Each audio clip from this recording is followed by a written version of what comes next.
During a tornado warning, I was trapped in the basement while my husband and his family left without me. "You're not needed," she said, screaming for help as the winds raged outside. I escaped and called the cops. They returned to learn they were arrested for attempted harm. Man, where do I even start with this absolute nightmare? I'm still shaking as I type this. And honestly, I keep checking the locks on my doors every 5 minutes. What happened to me 3 days ago feels like something straight out of a horror movie, but it's my real life, and I'm still trying to process it all. So here's the deal. I've been married to my husband for about 2 years now, and let me tell you, his family has never been my biggest fans. His mom especially has made it crystal clear that she thinks I'm not good enough for her precious son. We're talking full-on passive-aggressive comments at every family gathering. The works. You know the type. She'll smile sweetly while basically telling you that you're garbage. Real charming lady. Anyway, last Tuesday started off normal enough. I was at work doing my usual thing when my phone started going crazy with tornado warnings. The weather app was blowing up, local news was all over it, and honestly, it looked pretty serious. For context, we live in Kansas, so tornadoes aren't exactly uncommon, but this one was looking like it could be a real monster. My husband texted me around noon saying his mom had called in a panic, begging us to come over to their place because they have this reinforced basement that's basically built like a bunker. His dad went all out when they built the house. Concrete walls, the whole 9 yards. Makes sense, right? Safety first and all that. I left work early and drove straight to their house. The sky was already getting that weird greenish color that makes your stomach drop if you know what it means.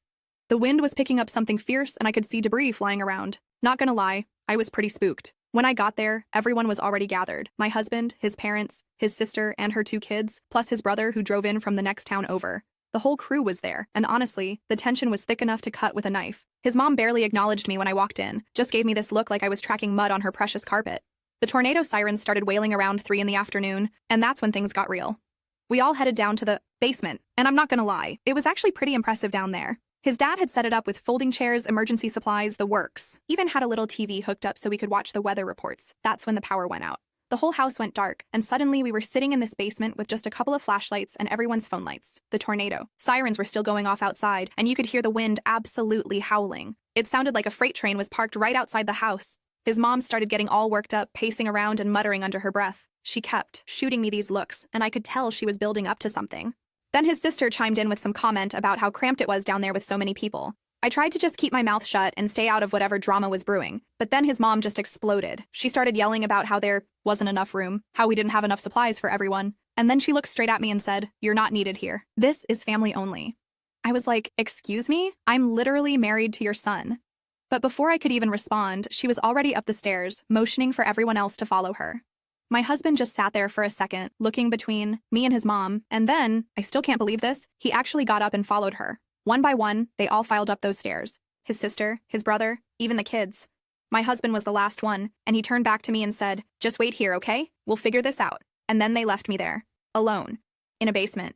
During a tornado warning, I could hear them moving around upstairs, and then I heard car doors slamming, multiple cars. The sound of engines starting up, and then nothing but the wind and the sirens. They actually left me there. I sat there for maybe 10 minutes, just trying to process what had happened. The wind outside was getting worse, and I could hear things hitting the house, probably tree branches or who knows what else. The tornado sirens were still going off, and every weather app on my phone was screaming about taking shelter immediately. That's when I tried to go upstairs. The basement door was locked, not just closed, locked. From the outside, I'm not kidding. I stood there rattling that door handle like my life depended on it, because honestly, it felt like it did. I was pounding on that door, yelling for someone, anyone, to let me out, but the house was empty. They had actually locked me in that basement and left. Update. Holy moly, the response to this has been insane. Thank you all for the support. I'm reading every comment, and honestly, it's helping me feel less crazy about this whole situation. A lot of you are asking about my husband's reaction when he found out what happened next. Let me just say this. Do you think someone who would leave their wife locked in a basement during a tornado deserves a second chance? So there I was, trapped, in this basement while a tornado was potentially bearing down on the house. I'm not gonna lie, I was starting to panic pretty hard. The wind outside was absolutely insane, and I could hear what sounded like hail hitting the windows upstairs. I tried calling my husband first, straight to voicemail. Then his mom, his sister, his brother, every single one of them had their phones, either off or they were just ignoring me. I left probably 15 voicemails, and I wasn't exactly being polite about it, if you know what I mean. That's when I started really looking around the basement, trying to figure out how to get out of there. His dad had built it like Fort Knox, but thankfully he wasn't a complete maniac. There was a small window well on the far side of the basement. It was one of those narrow horizontal windows that's basically at ground level. The problem was, it was tiny, like really tiny.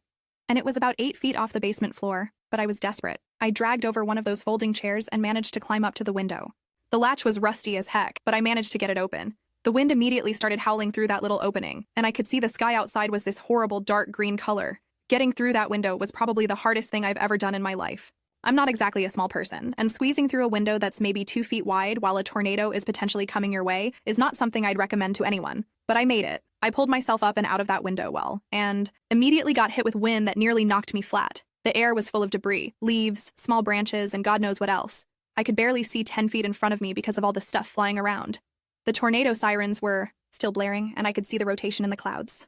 It was maybe a mile away, and it was moving in our direction. I ran to where my car was parked, but of course their cars were gone. They had actually taken both of their vehicles and left mine blocked in the driveway. There was no way I could move their fence gate that was now swinging wildly in the wind. So I did the only thing I could think of. I ran to the neighbor's house. Thank God for Mrs. Peterson next door. She took one look at me, covered in dirt and probably looking like I'd lost my mind, and immediately pulled me inside. She didn't ask questions, just got me to her basement and handed me a bottle of water. That's when I called 911. I told the dispatcher exactly what had happened, that my husband's family had locked me in their basement during a tornado warning and then left. The dispatcher was as shocked as you'd expect someone to be when they hear something that insane. They sent officers out immediately, but of course by then the tornado had passed through. It had actually touched down about 2 miles from the house, so we were lucky it didn't hit us directly. But man, the damage in the area was pretty significant. The police took my statement and they were not happy about what they heard. Apparently, locking someone in a basement and leaving them during a severe weather emergency is considered endangerment at minimum and potentially attempted harm depending on the circumstances. Update. A lot of you are asking about the legal side of things and whether I'm pressing charges. The answer is absolutely yes. The police were pretty clear that what they did could have killed me, and honestly, I think that was the point. But here's what I want to know from you guys. Am I wrong for feeling like this was actually planned? Like, did they use the tornado as an opportunity to get rid of me? Mrs. Peterson let me stay at her house that night, and honestly, she was more kind to me in those few hours than my husband's family had been in 2 years. She made me soup, let me use her shower, and just listened while I tried to make sense of what had happened. The next morning, my phone was blowing up with missed calls and texts. Guess who had finally decided to check their phones? My husband was the first one to call, and let me tell you, he was not calling to apologize. He was furious that I had embarrassed the family by calling the police. Can you believe that? He was mad at me for getting help after they locked me in a basement during a tornado. His mom called next, screaming about how I was being dramatic and that they were just trying to keep everyone safe. Safe? By locking me in a basement and leaving me there alone during a tornado warning? The logic was completely lost on me. But here's the kicker. They all claimed they had no idea the door was locked. Every single one of them swore up and down that it must have been an accident, that the door must have gotten stuck somehow, except the police found the key. The key that was used to lock the basement door from the outside. It was sitting on the kitchen counter. So much for it being an accident, right? The police ended up charging all 4 adults with endangerment and conspiracy. Apparently, when they finally tracked down my husband and his family, they were at some hotel about 50 miles away, claiming they had evacuated for safety. But here's the thing. They had gone in the opposite direction of the tornado. They weren't evacuating, they were just leaving. The trial is still pending, but my lawyer seems pretty confident about the case. Apparently, there's a pretty clear pattern of harassment and abuse that we can establish, and the fact that they locked me in during a natural disaster and then lied about it is not going to look good for them. As for my husband, well, let's just say that marriage is over. I filed for divorce the day after it happened. Any man who would leave his wife locked in a basement during a tornado doesn't deserve to be called a husband. The crazy part is he's still trying to convince me that it was all just a big misunderstanding. He keeps calling and texting saying his family didn't mean it, that they were just scared and not thinking clearly. But you know what? I was scared too, and I didn't lock anyone in a basement and leave them to die. I've been staying with my sister while I figure out my next steps, and honestly, I feel like I've been given a second chance at life. Not just because I survived the tornado, but because I finally see these people for who they really are. The really messed up part is that his sister posted on social media the next day about how blessed they were that everyone made it through the tornado safely. Everyone. Like I didn't even exist. Like they hadn't left me locked in a basement while they ran away to safety. But karma has a funny way of working things out, doesn't it? Update. This is probably my final update, but I had to share this with you all because it's just too perfect. So remember how I mentioned they're all facing charges? Well, it gets better. Apparently, their little hotel evacuation story fell apart when the police checked the timestamps on their credit card transactions. They had checked into that hotel before the tornado warning even started. They had planned this whole thing in advance. I can't even begin to wrap my head around that level of evil, but at least now I know exactly what kind of people I was dealing with. The police investigation revealed that they had been planning to teach me a lesson for weeks. Apparently, his mom had been telling people that I was too comfortable in the family and needed to be put in my place. The tornado warning just gave them the perfect opportunity. They thought they could lock me away for a few hours, scare me, and then come back and act like heroes for rescuing me. Except they didn't count on me getting out on my own, and they definitely didn't count on me calling the police. The hotel they stayed at, it was one of those fancy places with room service and a spa. While I was trapped in a basement during a tornado, they were ordering champagne and getting massages. The credit card receipts don't lie. My soon-to-be ex-husband tried to claim he was pressured into it by his family, but the hotel staff confirmed that he was the one who made the reservation.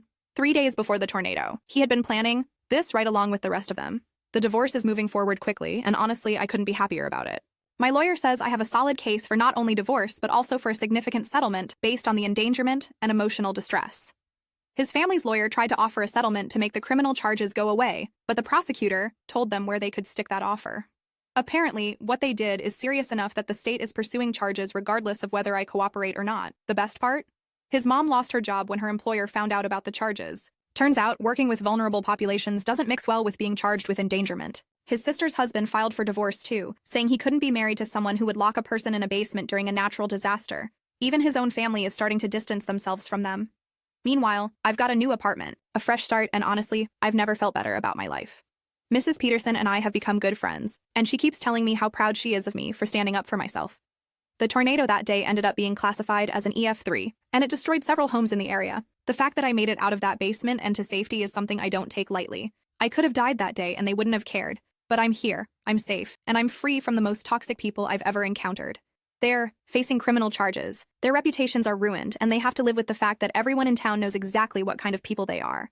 As for me, I'm planning to move back closer to my family, maybe get a fresh start in a new city where no one knows about any of this drama. I've learned that family isn't always the people you're related to or married into. Sometimes it's the neighbor who pulls you inside during a storm and makes you soup without asking any questions. I still can't believe they thought they could get away with something like this, but I'm grateful every day that I was strong enough to get myself out of that situation.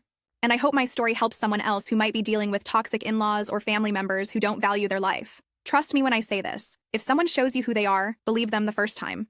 I wish I had listened to that advice sooner, but at least I'm listening to it now. They thought they could break me, but instead, they just showed me how strong I really am.